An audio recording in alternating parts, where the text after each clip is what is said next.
Hey friend, Roger Christopherson here again with another kind of first listen review. It's the album Scarecrow by John Cougar Mellencamp. And I say kinda because obviously the album's been out since 1985, so this is the new remix version for 2022. It's got a bunch of bonus stuff in it. There's another box version that's got, vinyl and I don't know, a bunch of other stuff in it. I did not get that. I just got the regular 2-disc one. But yeah, I was kind of excited about this one. I've been a John Cougar Mellencamp since early 80s. I've been a John Cougar Mellencamp, that's weird. A fan of John Cougar Mellencamp. He was going by John Cougar Mellencamp at this point in time. Obviously, he's changed his name quite a few times. This was like the second one. He was going with the John Cougar Mellencamp name. I remember getting this one. I was really excited to get it because I had seen the Farm Aid concert, and it was one of my. I had never been to like a real concert at this point in time, and watching it on TV. I remember I had to go to my grandparents' house to watch it because they had cable. My parents didn't have it, and I kind of took over their TV for the day. That's when. I guess I had been to one other concert, but this was kind of cool seeing something on this big of a scale. It had Sammy Hagar was jamming with Eddie Van Halen. Had Brian Setzer jamming. Foreigner did some songs. It was actually really cool. But John Cougar is one of the founders of that, and this is right around when the Scarecrow album came out. I hadn't gotten Scarecrow yet, but I got it shortly after seeing this because it was really inspiring. And I remember listening to that first listen through. I actually remember sitting down with it and just going through the whole thing, and loved that album. So yeah, when I heard that they'd done a remix on it, I was kind of excited, especially when I hear that there's bonus stuff. So what do I think of it? Well, I like the bonus stuff. I'm not sure the remix actually does this thing justice. Yeah, I'm actually kind of let down with the actual remix of it. It just seems a little more lifeless.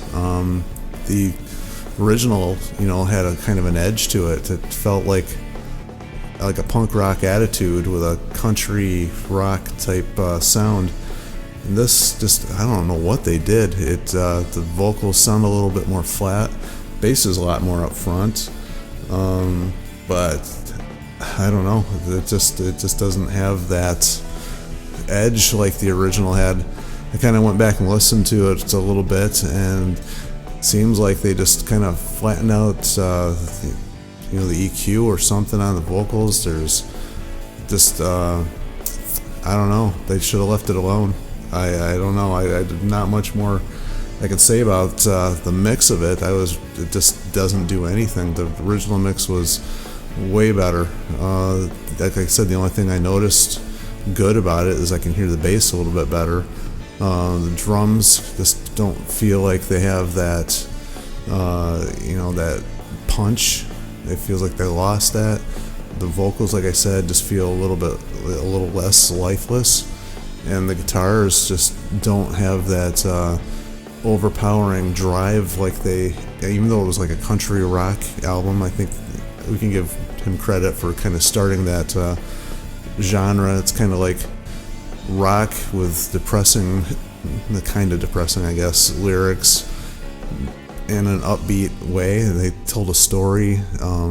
He actually kind of changed the style a little bit for this album, and that's the one thing I really, really liked about it. I've liked John Cougar before this, but this is the album that did it for me. I never really gotten into him that much until this one, but all that feeling, it just feels like it kind of left. So probably won't be listening to this again, although I did like the fact that I listened to it again, and I'd forgotten, I think everybody's heard the hits 100,000 times, but they got songs like Minutes to Memories, which is a great song. The Face of the Nation is the only one I really never liked ever. Still don't care for that one so much. It just kind of seems a little out of place. But I was listening to the lyrics of Justice and Independence, and man, what a great the metaphors and then his lyric writing in that song is amazing. I guess I didn't appreciate it quite as much in my younger days, but now that I'm a little bit older, I listen to it, it's like, wow, that guy really had some talent in his lyric writing that I never gave him credit for. Between a laugh and a tear. It actually has Ricky Lee Jones guesting on it, which I had kind of forgotten too. So, it's kind of refreshing myself on this. Rumble Seat's a great song. You Gotta Stand for Something's a great song. I mean, all these songs that were not released as singles are really good songs.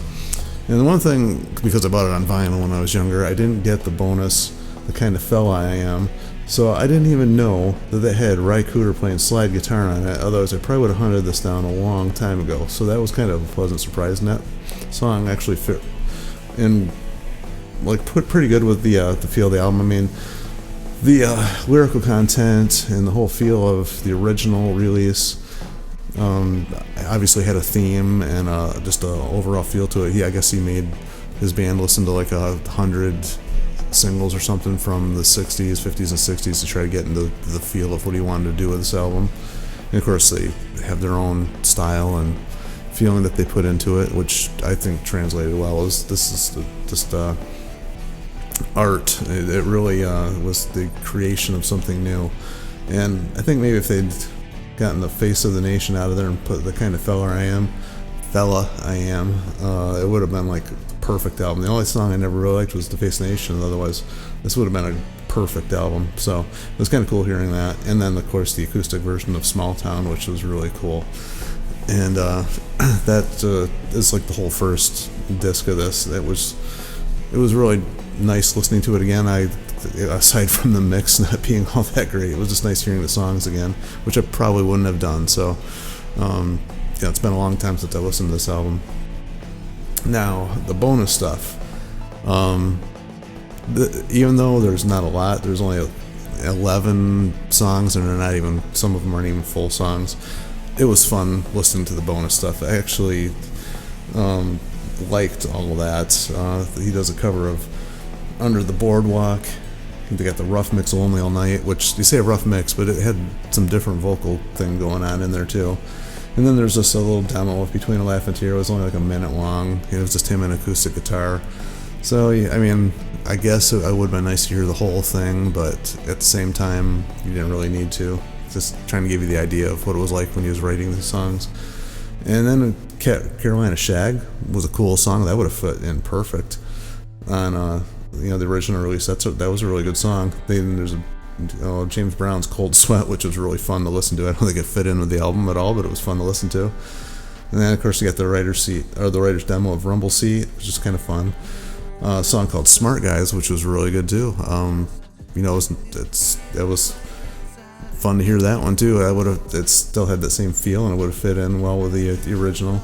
So they could have thrown that one on there as well. And then you got the Rockin' the USA, kind of a rough mix, which had a little bit of different vocal. They keep say rough mix, but there's other different vocal stuff going on in there too. Then they got the rough mix of Minutes to Memories, which was kind of fun. And then Shamalama Ting Tong, which is a fun song. That was a fun song to listen to. And then the writer's demo for Small Town, which is a minute and a half. So, of course, Kenny Aronoff. How can we forget Kenny Aronoff played on this album too?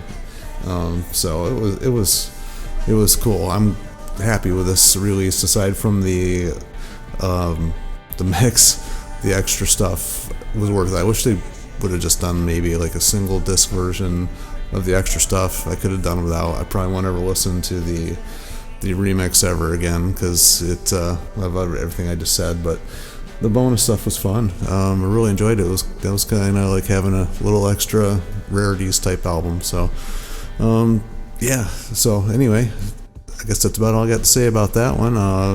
Tell me what you guys think about it. Give it a shot. It's what you think of the mix. I don't know if it's on Spotify or anything like that. You could probably check it out somewhere and get a feel for it before you run out and buy it if you're a John Cougar Mellencamp fan. But I suppose if you are a John Cougar Mellencamp fan, you're probably going to run out and get it anyway. So when you do that, get back on here and leave some comments. Tell me what you guys think. And subscribe, and all that fun stuff. Share. It really does help. I love talking to you guys and hearing all the feedback. And I can't wait to hear what you guys have to say about this one. So, see you.